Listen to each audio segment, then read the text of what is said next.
बाढ़ में उसका जीवित रहना असंभव है। बेचारा। अरे नहीं कौन होगा ये कैसे बच गया? अरे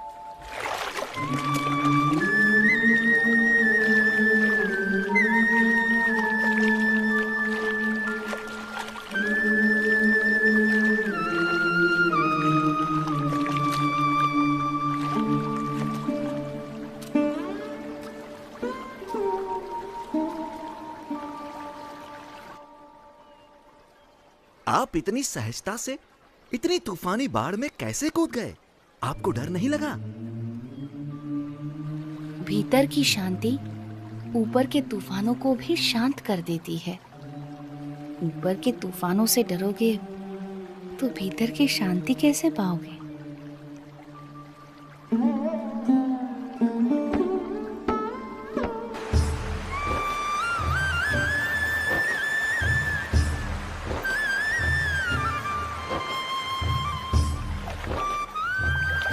नीलकंठ वर्णी के निरंतर अथक रूप से चलते चरण उन्हें जहां भी ले जाते थे वहां कोई न कोई किसी न किसी रूप में उनसे जुड़ जाता था। बरेली गांव में भी कुछ ऐसा ही हुआ। अरे पिछले साल तो इतनी बाढ़ आई थी कि गांव के सारे घरों में पानी घुस गया था। यहाँ तक कि हमारे खेतों में भी फसल बर्बाद होते होते रह गई थी। हम भी अपनी भेड़ बकरियों को बड़ी मुसीबत से बचा पाए थे। वैसे भी कुदरत के सामने हम क्या कर सकते हैं? जो भगवान चाहेंगे वही होगा। सब उसके हाथ में है। हाँ, सो तो है।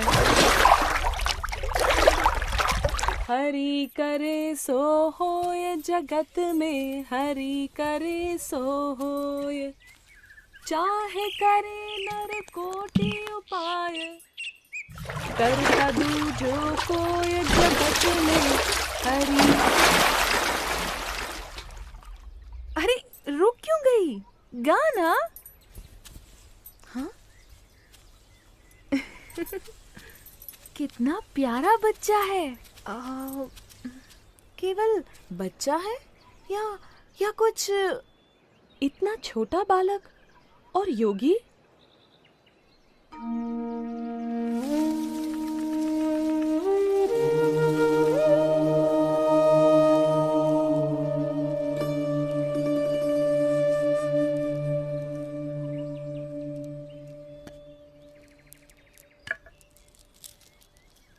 बेटा, तुम कौन हो? तुम्हारा नाम क्या है? यूं तो सारे नाम मेरे ही हैं, पर आप चाहें तो मुझे नीलकंठ बुला सकते हैं।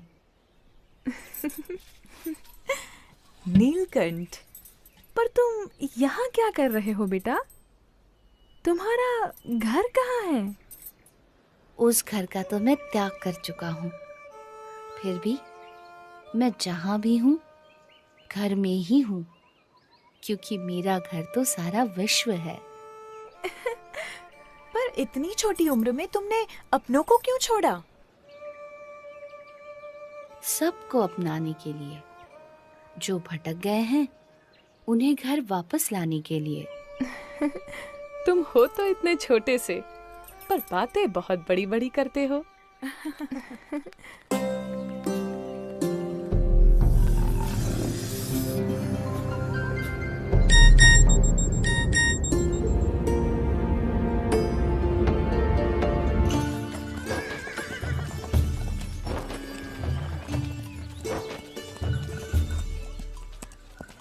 भैया, यहाँ आसपास में कोई जगह है जहाँ नारद जी ने तपश्चर्या की थी?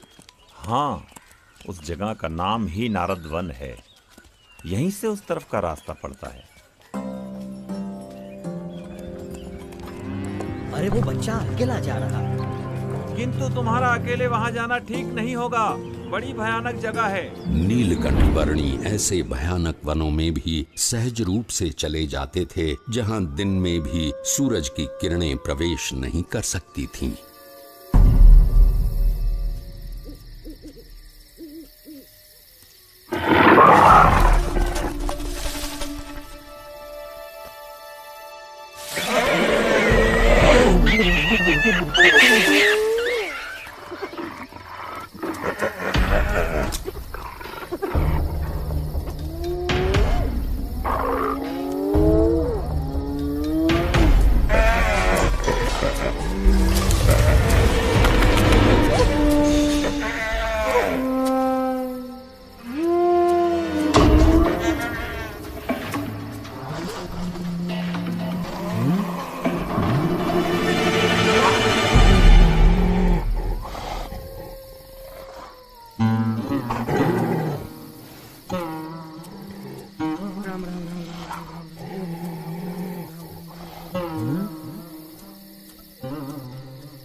सुबह हो या शाम, दिन हो या रात, ऐसे अनेक बीहड़ वनों को पार करते हुए, कईयों को अपने स्वरूप की स्मृतियां देते हुए कुछ दिनों की यात्रा के बाद नीलकंठ वर्णी नारद वन आ पहुंचे।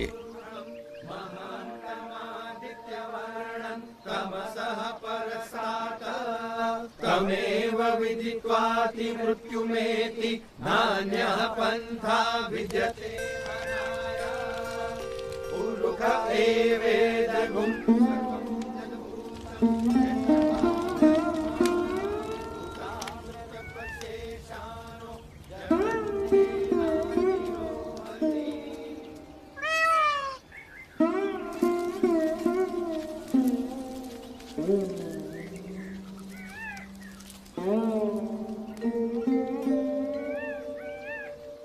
आपके दर्शन मात्र से प्रतीत होता है कि कई वर्षों से जिनका स्मरण हम अपने हृदय में करते आए हैं, वो भगवान स्वयं आज हमारे समक्ष प्रकट खड़े हैं।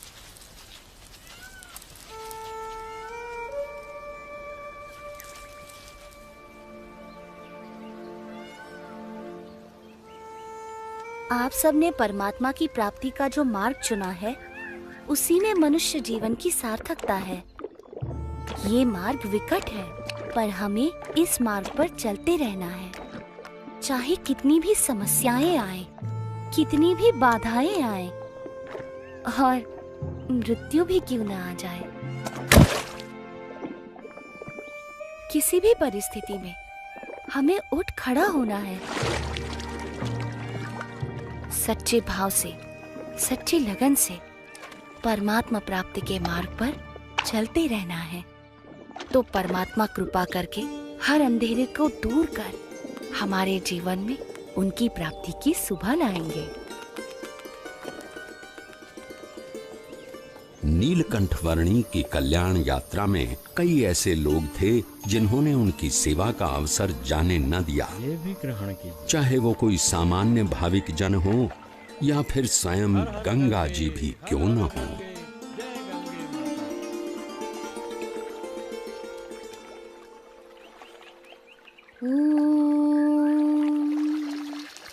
भूर्भुवः स्वः तत्सवितुर्वरेण्यं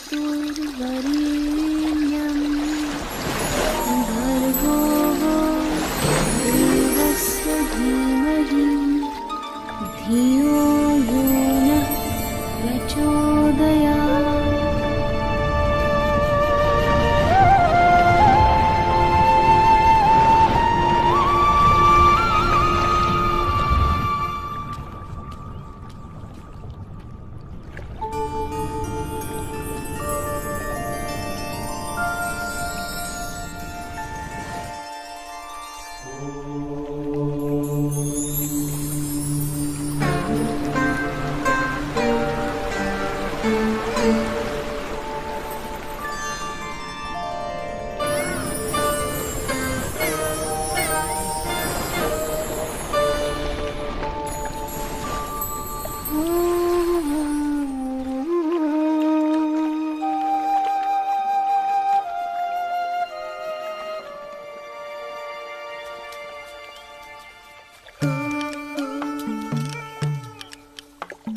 संत मिले कर थाम करावे प्रभु पद में दृढ़ प्रीति।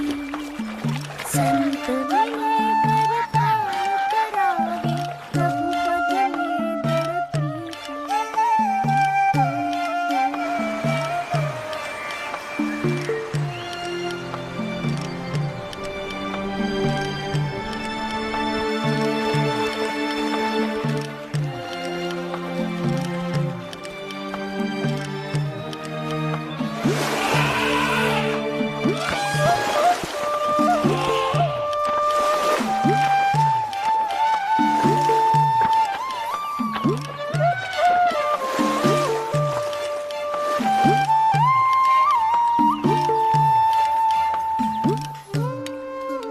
भैया लाओ यहाँ पे थोड़े चावल लाओ।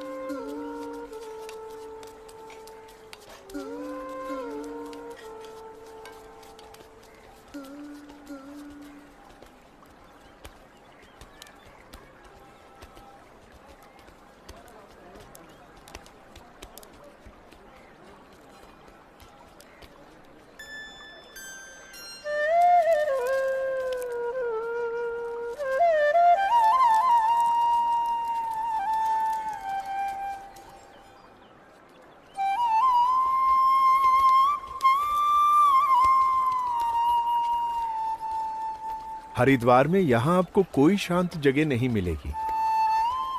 मेरे साथ आइए, मैं आपको ऐसी जगह ले चलता हूं जहां शांति हो, एकांत हो।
आज तक बहुत सारे साधु, संत, योगी, महर्षि यहाँ आए हैं, परंतु इतने भावपूर्वक किसी की सेवा करते हुए मैंने आपको कभी नहीं देखा। कौन है ये? जो कुछ भी है यही है। इनके आगमन से हरिद्वार सच में हरि का द्वार बन गया। हाँ?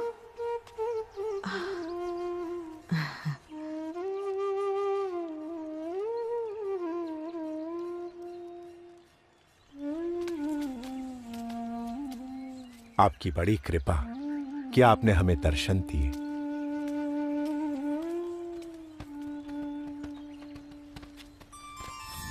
सबकी भक्ति का स्वीकार करना और ज्ञान की परम अवस्था में रहते हुए भी भक्ति का एक भी अवसर जाने न देना, वो नीलकंठ वर्णी की निजी रीत थी।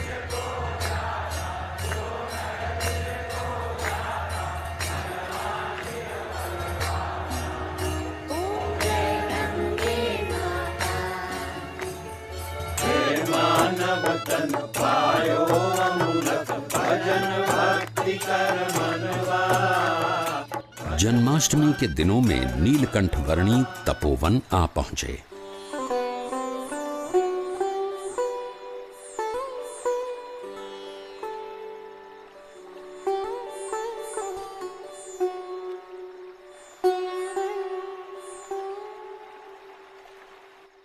इस तपोवन में रम्यक मुनि और ध्रुव जी से लेकर आज तक बहुत ऋषियों ने तपश्चर्या की है, पर हम लोग सबसे अधिक भाग्यशाली है कि स्वयं आप हमें कल्याण प्रदान करने के लिए यहाँ पधारे। मैं मुमुक्षु से मिलने के लिए सदैव उत्सुक रहता हूँ। धन्यवाद प्रभु। यहाँ ऋषिकेश में भगवान श्री राम के भाई लक्ष्मण जी ने तपश्चर्या की थी, इसलिए यह मंदिर लक्ष्मण मंदिर के नाम से प्रचलित है। यहाँ उपवित परिवर्तन करने की विशेष महिमा है। मनुष्यों और परमात्मा के बीच का एक मार्ग प्रस्थापित करने के लिए कटिबद्ध और भवसागर में डूब रहे जीवों को उबारने के लिए संकल्पबद्ध नीलकंठ वर्णी ने गढ़वाल प्रदेश में अपनी कल्याण यात्रा को आगे बढ़ाया।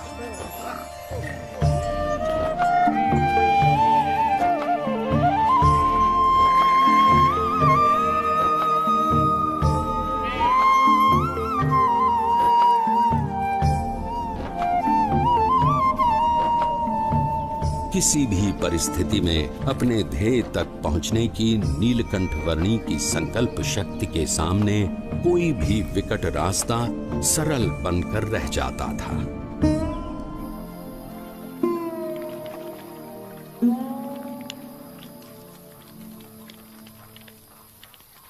अरे उस बच्चे को देखो, इतनी ठंड में इतने कम कपड़े, ये जिंदा कैसे रहता होगा? प्रकृति की हर कठिनाई को हंसते मुंह सहकर भी प्रकृति के तत्वों का आनंद लेते रहना नीलकंठ वर्णी के लिए सहज था। उनकी ये विलक्षणता कभी-कभी प्रकृति के तत्वों में भी ऊर्जा का संचार कर देती थी।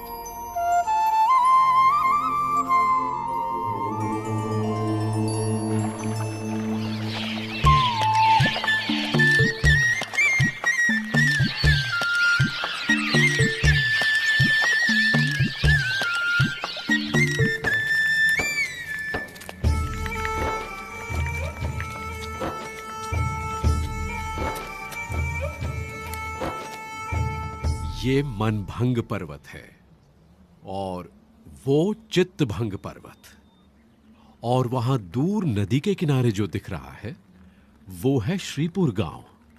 उस रास्ते से हम ऊपर केदारनाथ जा सकते हैं।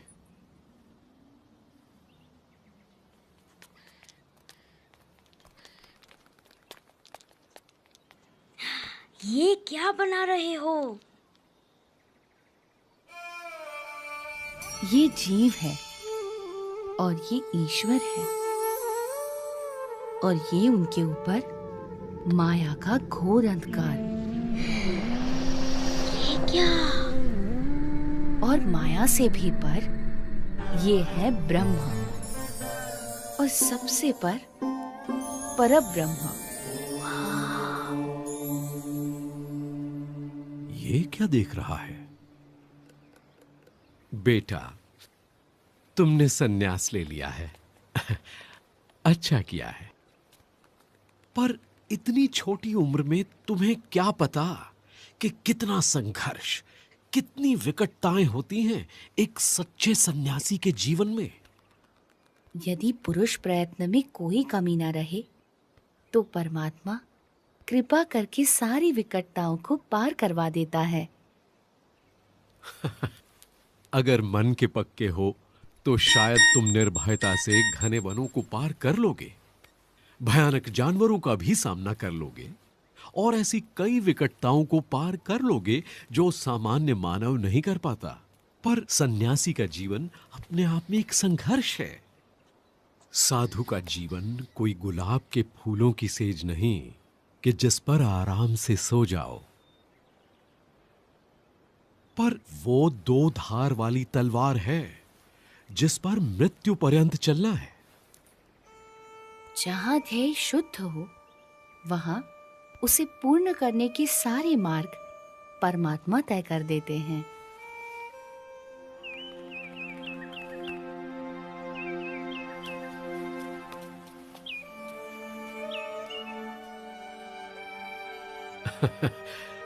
बच्चा है पर मन का पक्का है।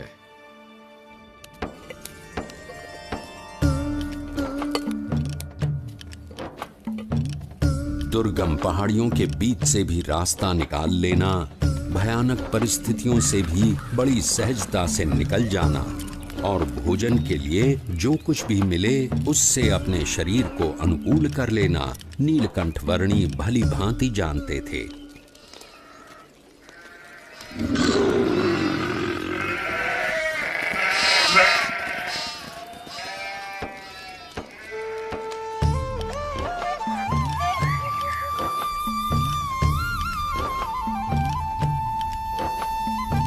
अपनी कल्याण यात्रा के दौरान नीलकंठ वर्णी श्रीपुर आ पहुंचे। प्रणाम महंत जी। आशीर्वाद। स्वस्थ तो हो ना? हाँ, प्रणाम। शुभम भवतु।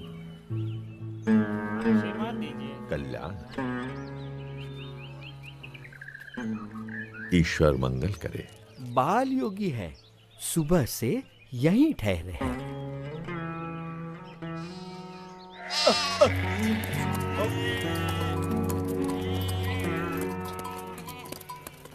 सब सुनिए, संध्या काल हो रहा है, सब सचेत हो जाइए। अपने मवेशियों को घर के अंदर ले लीजिए, बच्चों को भी ले लीजिए, सचेत रहिए। खेलना बंद करो, पता है ना बाहर कितना खतरा है।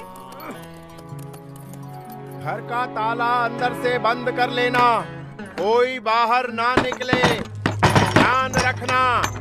चलो चलो जल्दी करो, चलो जल्दी जल्दी सब कुछ अंदर रख दो। चलो चलो जल्दी करो। मैंने इस तरफ के दरवाजे बंद कर दिए हैं। फिर भी सब बंद कर दिया है। चलो जरा जल्दी करो। चलो चलो जल्दी करो। पीछे के सारे दरवाजे भी बंद कर दो। हाँ भैया। अरे कोई खिड़कियां भी खुली मत छोड़ना। अरे सामान आने के बाद अपने सभी लोगों को अंदर बुला लो, कोई बाहर ना रह जाए। बेटे, मैं इस कमलेश्वर मठ का महंत हूं। अंधेरा हो रहा है और रात बहुत डरावनी होगी। मठ के अंदर आकर रहो। अंतर का उजास बाहर के अंधेरे से डरने ही नहीं देता। अच्छा, अगर मठ में रहना नहीं चाहते हो तो फिर श्रीपुर गांव में कोई और ठिकाना ढूंढ लो, लेकिन यहां मत रुको।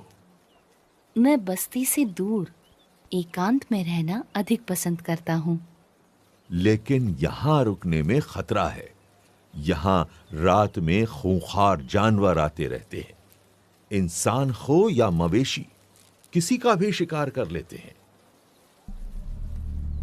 यहां रात की हवा में मृत्यु मंडराती रहती है। तो आपका कहना है कि मृत्यु आपके मठ में प्रवेश नहीं कर सकती? क्या आपके किवाड़ या दीवार मृत्यु को रोक सकते हैं? मृत्यु को तो कोई नहीं रोक सकता मेरे बच्चे, लेकिन सामने से मृत्यु को गले लगाना भी तो उचित नहीं। यदि मृत्यु को कोई रोक ही नहीं सकता तो उससे डरना भी क्यों? जीवन से मोह ही भय का कारण है।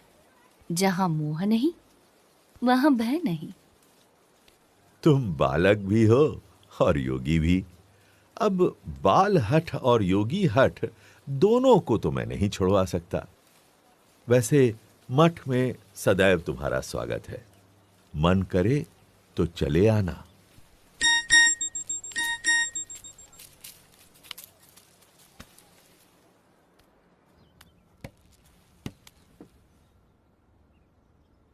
मुझे भय है, अगर कोई जंगली जानवर आ गया तो इसकी मौत निश्चित है।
शांतं भवतु, कल्याणमस्तु।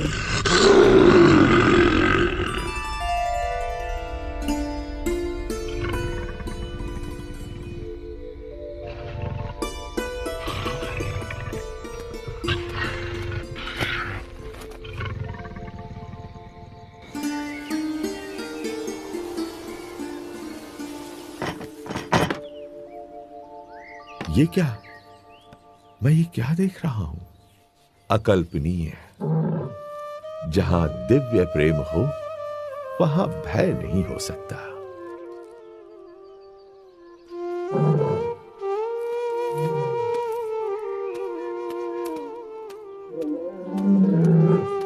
स्वामी, स्वामी रुक जाइए, रुक जाइए स्वामी।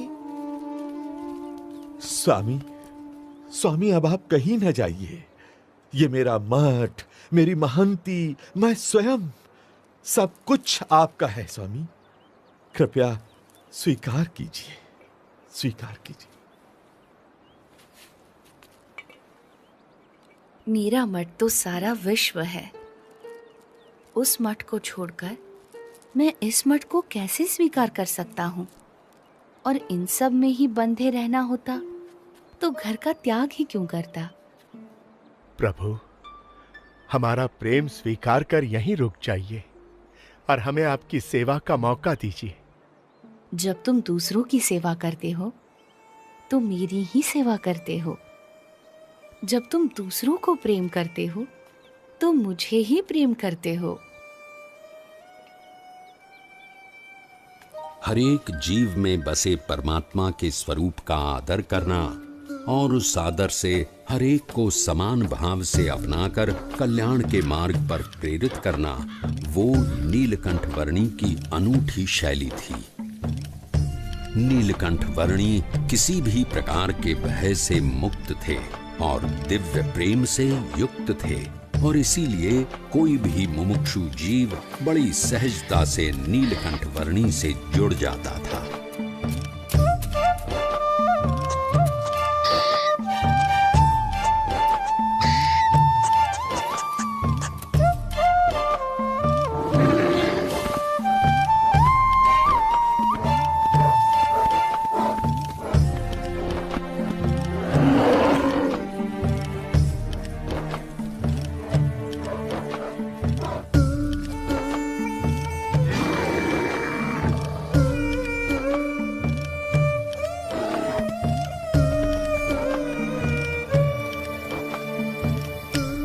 कल सुबह स्नान पूजा आदि करने के लिए अच्छी जगह कहाँ मिलेगी? इस तरफ चले जाओ।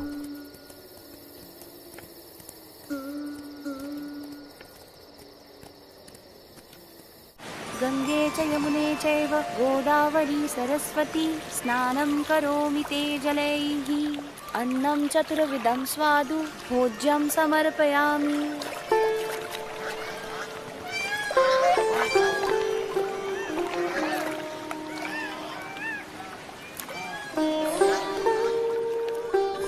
हमें जो मनुष्य जन्म मिला है वो बहुत दुर्लभ है और इसीलिए उसका उपयोग भी कल्याण के लिए होना चाहिए।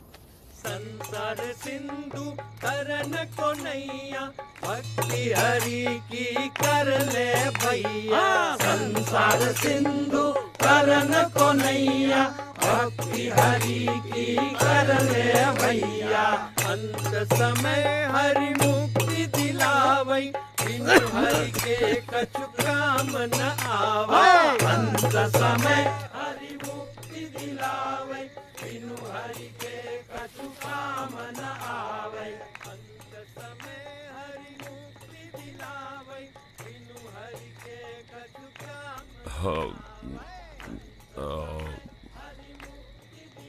भाई वो अपना मजा ले रहे हैं और हम हमारा। उस नशे के सामने ये नशा तो कुछ भी नहीं है। पर इसमें बुरा भी क्या है, मजा आता है। इस व्यसन से अधोगति है और उस व्यसन से उन्नति। पसंद भी आपकी है और निर्णय भी।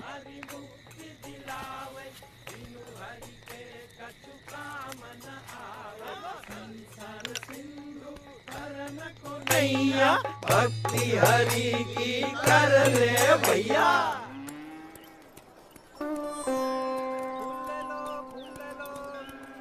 आओ भगवान को चढ़ाने फूल ले लो। आप यहाँ पहली बार आए हैं? हाँ। तो मेरे साथ चलिए, मैं आपको गुप्त काशी के मंदिरों के दर्शन करवाता हूँ। चलो। ये गुप्त काशी का मणिकर्णिक कुंड है। यहाँ एक गौमुख से गंगा जी का पानी आता है और दूसरे गौमुख से यमुना जी का। अच्छा, गंगा यमुना का संगम है यहाँ।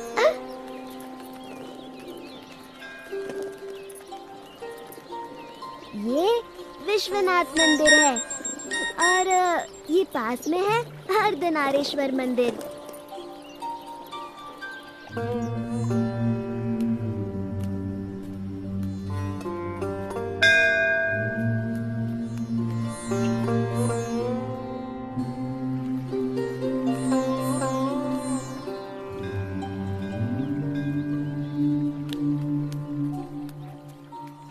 अब आप कहाँ जाओगे?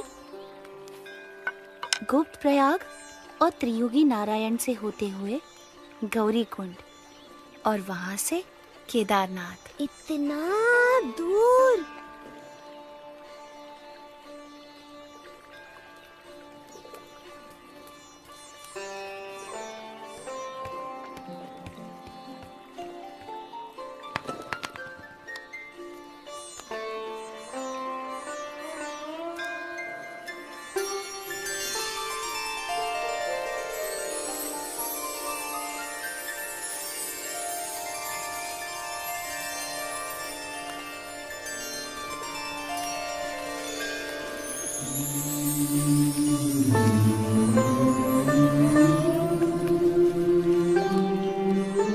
प्रणाम, अपना ध्यान रखना।